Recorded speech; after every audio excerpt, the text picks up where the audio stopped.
Serikali pia imeimarisha mapambano dhidi ya dawa za kulevya kwa kupunguza uingizaji, uzalishaji na usambazaji wa dawa za kulevya kwa kubaini na kudhoofisha mitandao ya wafanyabiashara wa dawa za kulevya.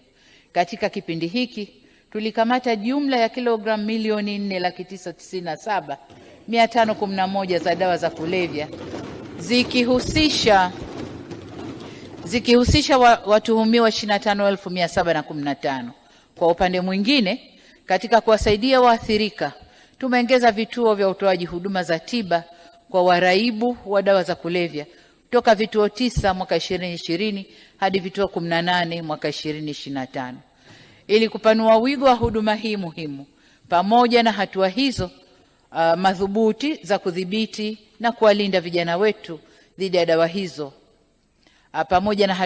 hatua nyingine za kudhibiti na kuwalinda vijana